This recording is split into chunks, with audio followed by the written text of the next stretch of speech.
ನಮಸ್ಕಾರ ಎಲ್ರಿಗೂ. ನಾನು ಚಂದ್ರ. ವನಿತೆ ಕನ್ನಡ ವಾಹಿನಿಯ ಮತ್ತೊಂದು ವಿಡಿಯೋಗೆ ಎಲ್ರಿಗೂ ಆತ್ಮೀಯ ಸ್ವಾಗತ. ಶ್ರೀಯುತ ರವಿ ಬೆಳಗೆರೆ ಅವರು ಬರೆದಿರುವಂತಹ ಹೇಳಿ ಹೋಗು ಕಾರಣ ಕಾದಂಬರಿಯ 6ನೇ ಸಂಚಿಕೆಗೆ ಎಲ್ರಿಗೂ ಆತ್ಮೀಯ ಸ್ವಾಗತ. ಶಿವಮೊಗ್ಗದಿಂದ ಬಂದಿದ್ದೀನಿ. ಬಿಳಿ ಸಾಲೆ ಹಿಮವಂತ್ ಅಂತ ಹೇಳು, ಅವಳಿಗೆ ಗೊತ್ತಾಗುತ್ತೆ. ಕಾಲಿಂಗ್ ಬೆಲ್ ಅದುಮಿದಾಗ ಈಚೆಗೆ ಬಂದ ಕನ್ನಡಕದ ಮುಖದ ಮಧ್ಯವಯಸ್ಕ ಹೆಂಗಸಿಗೆ ಹಾಗಂತ ಹೇಳಿ ಬಾಗಿಲಲ್ಲೇ ನಿಂತ. ಸುತ್ತಲೂ ಒಮ್ಮೆ ನೋಡಿದ.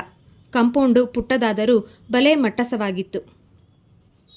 ಚಿಕ್ಕ ಚಿಕ್ಕ ಹೂವಿನ ಕುಂಡಗಳನ್ನು ಸಾಲಾಗಿ ಇರಿಸಲಾಗಿತ್ತು. ಒಂದು ಎಳೆ ತೆಂಗಿನ ಮರ ಕಾಂಪೌಂಡಿನೊಳಗೆ ಹುಟ್ಟಿ ವಕ್ರವಾಗಿ ಬೆಳೆದು ಆಚೆಗೆ ಚಾಚಿಕೊಂಡಿತ್ತು. ತಲಬಾಗಿಲಿಗೆ ಕಸೂತಿ ಮಾಡಿದ ತಿಳಿ ಗುಲಾಬಿ ಪರದೆ. ಮನೆಯ ಮೇಲೆ ಶಿವಕೃಪಾ ಅಂತ ಬರೆದು ಅದರ ಪಕ್ಕದಲ್ಲಿ 1982 ಅಂತ ಬರೆಯಲಾಗಿತ್ತು. ಮನೆಯೊಳಗೆ ದಿವ್ಯ ನಿಶ್ಶಬ್ದ. ಬಾಗಿಲು ತೆಗೆದು ಹೊರಕಿಣುಕಿದ ದೊಡ್ಡ ಕುಂಕುಮದ ಹೆಂಗಸನ್ನು ಬಿಟ್ಟರೆ ಈ ಮನೆಯಲ್ಲಿ ಬೇರೆ ಜೀವಿಗಳು ವಾಸಕ್ಕೇ ಇಲ್ಲವೇನೋ ಎನ್ನಿಸುವಂತಹ ಮೌನ. 2 ಅಂತಸ್ತಿನ ಕಟ್ಟಡವದು. ಮೌನವಾಗೇನೋ ಇದೆ, ಆದರೆ ಬಿಕೋ ಅನ್ನುತ್ತಿಲ್ಲ.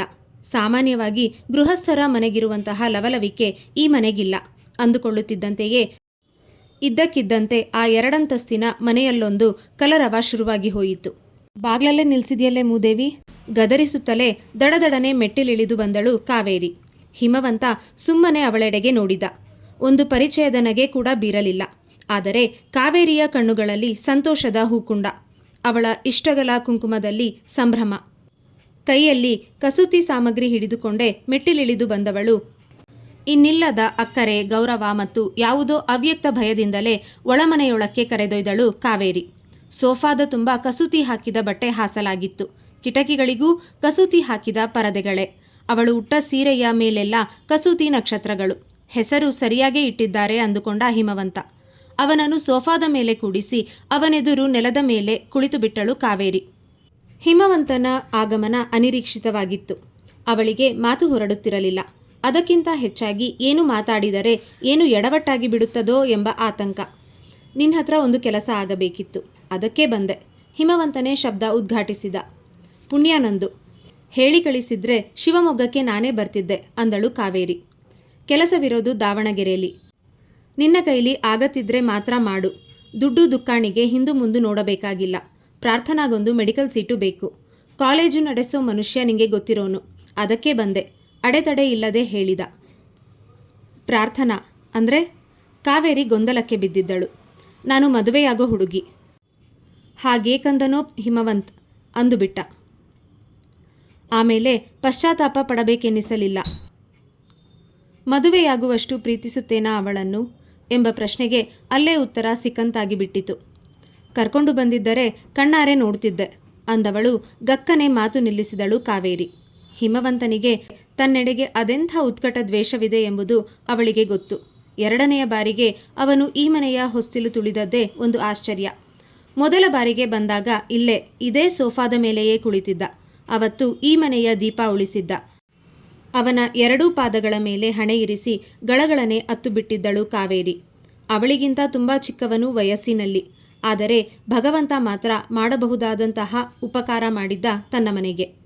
ಮಗಳು ಜಾಹ್ನವಿ ಇವತ್ತಿಗೂ ತನ್ನ ಟೇಬಲ್ಲಿನ ಮೇಲೆ ಹಿಮವಂತನ ಫೋಟೋ ಇಟ್ಟುಕೊಂಡಿದ್ದಾಳೆ.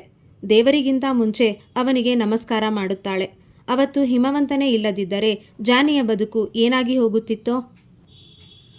ಇಷ್ಟು ಮಾತ್ರದ ಮಾತು ಕೇಳೋದಿಕ್ಕೆ ಅಲ್ಲಿಂದ ಬರಬೇಕಾಗಿತ್ತಾ? ಯಾರ ಕೈಲಾದರೂ ಹೇಳಿ ಕಳಿಸಿದ್ದರೆ ಸಾಕಿತ್ತು. ಮೆಡಿಕಲ್ ಸೀಟು ಅಂದರೆ ಸ್ವಲ್ಪ ದೊಡ್ಡ ಲೆಕ್ಕಾಚಾರವೇ. ಆದರೆ ತಲೆ ಕೆಡಿಸ್ಕೋಬೇಕಾಗಿಲ್ಲ. ಅದೆಷ್ಟೇ ಲಕ್ಷ ಆದರೂ ಈ ಕೆಲಸ ತಪ್ಪದಿಲ್ಲ, ಮಾಡಿಕೊಡ್ತೀನಿ ಅಂದಳು. ನಿನ್ನ ಕೆಲಸ ಅದಲ್ಲ. ಎಷ್ಟು ಲಕ್ಷ ಅಂತ ಒಂದು ಕಾರ್ಡು ಬರಿ. ಸೀಟು ಕೈತಪ್ಪಬಾರದು. ದುಡ್ಡಿನ ವ್ಯವಸ್ಥೆ ಈಗಾಗಲೇ ಆಗಿದೆ. ಇಷ್ಟು ಅಂತ ಮೊದಲೇ ಹೇಳೋಕ್ಕಾಗುತ್ತೇನೋ ನೋಡು. ಪ್ರಾರ್ಥನಾ ರಿಸಲ್ಟು ಬಂದ ಮೇಲೆ ಮತ್ತೆ ಬರ್ತೀನಿ ಅಂದವನೇ ಎದ್ದು ನಿಂತ. ಹಿಮವಂತ್ ತನ್ನ ಮನೆಯಲ್ಲಿ ನೀರು ಕುಡಿಯುವುದಿಲ್ಲವೆಂದು ಗೊತ್ತು ಕಾವೇರಿಗೆ. ಬಾಗಿಲ ತನಕ ಬೀಳ್ಕೊಡುವವಳಂತೆ ಬಂದಳು. ಮಧ್ಯದ ಕೋಣೆಯಿಂದ 2 ಹುಡುಗಿಯರ್ಯಾರೋ ಇಣುಕಿ ನೋಡಿದರು. ಕಣ್ಣಲ್ಲೇ ಗದರಿಕೊಂಡಳು ಕಾವೇರಿ. ಅವನು ತೀರಾ ಕಾಂಪೌಂಡು ದಾಟುವಾಗ, ಪ್ರಾರ್ಥನಾ ಅನ್ನೋ ಹೆಸರು ಚೆನ್ನಾಗಿದೆ, ದೇವರು ನಿಮ್ಮನ್ನ ತಣ್ಣಗಿಟ್ಟಿರಲಿ ಅಂದುಬಿಟ್ಟಳು. ಅವರ ಮಾತು ಸತ್ಯವಾಗುತ್ತದಂತೆ.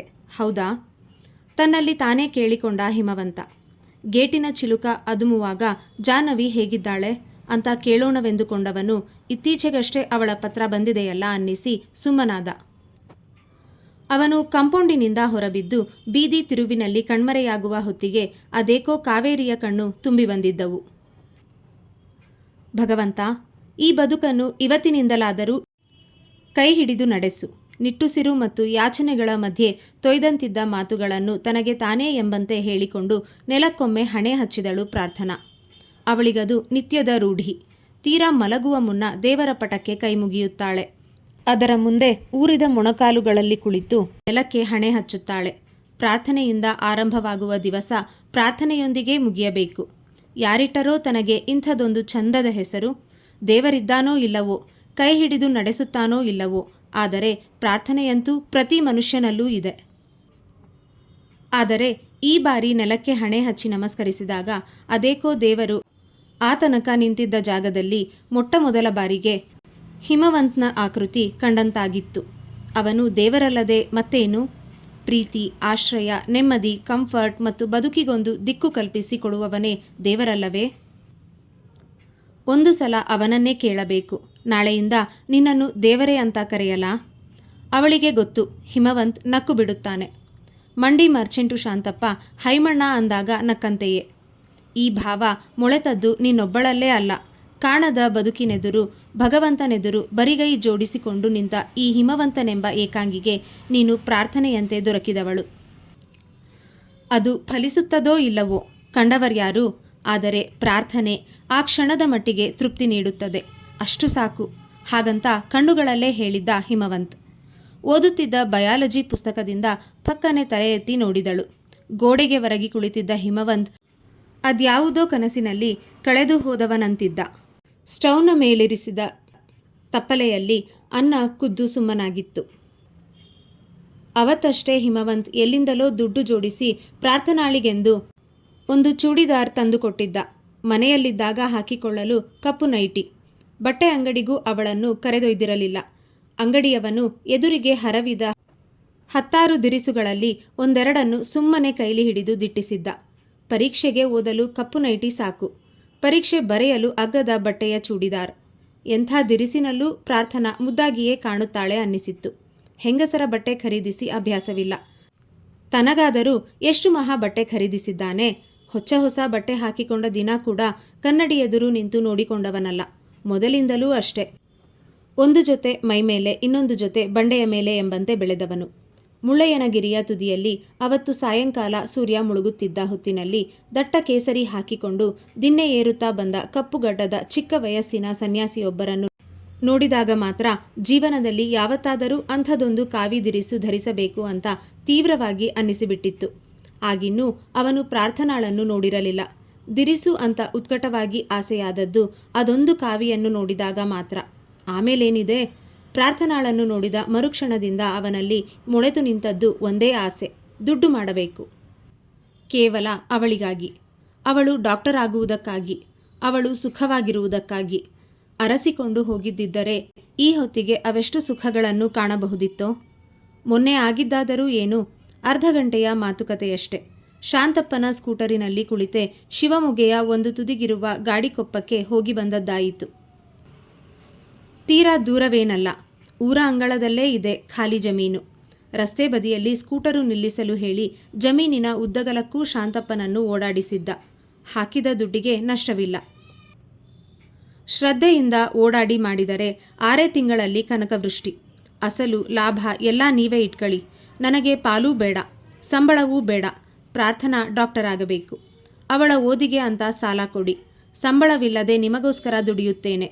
ಬಡ್ಡಿ ಇಲ್ಲದೆ ಪ್ರಾರ್ಥನಾಳಿಗೋಸ್ಕರ ಸಾಲ ಕೊಡಿ. ಅವಳು ಡಾಕ್ಟರ್ ಆಗಿ ಬಿಳಿ ಕೋಟು, ಕೊರಳಿಗೊಂದು ಸ್ಟೆಥಾಸ್ಕೋಪು ಧರಿಸಿಕೊಂಡು ದಾವಣಗೆರೆಯ ಮೆಡಿಕಲ್ ಕಾಲೇಜಿನಿಂದ ಹೊರಬಿದ್ದ ಮಾರನೆಯ ದಿನದಿಂದ ನಿಮ್ಮ ಸಾಲ ತೀರಿಸಲು ಪ್ರಾರಂಭಿಸುತ್ತೇನೆ. ಆ ಹೊತ್ತಿಗೆ ಗಾಡಿಕೊಪ್ಪದ ಜಮೀನು ನಿಮ್ಮ ಬೊಕ್ಕಸ ತುಂಬಿಸಿಬಿಟ್ಟಿರುತ್ತದೆ. ನಾನು ಬರೀ ಮಾತಿನವನಲ್ಲ ಶಾಂತಪ್ಪನವರೇ, ಮಾತು ತಪ್ಪುವವನೂ ಅಲ್ಲ. ನಾಳೆ ಮಧ್ಯಾಹ್ನದ ಹೊತ್ತಿಗೆ ಗಾಡಿಕೊಪ್ಪಕ್ಕೆ ಬಂದು ಜಮೀನಿಗಿಷ್ಟು ಅಡ್ವಾನ್ಸು ಕೊಟ್ಟು ಬಿಡೋಣ, ಏನಂತೀರಿ ಅಂದಿದ್ದ. ಶಾಂತಪ್ಪ ಏನೂ ಅಂದಿರಲಿಲ್ಲ. ಆತ ಹುಟ್ಟಾ ವ್ಯಾಪಾರಿ.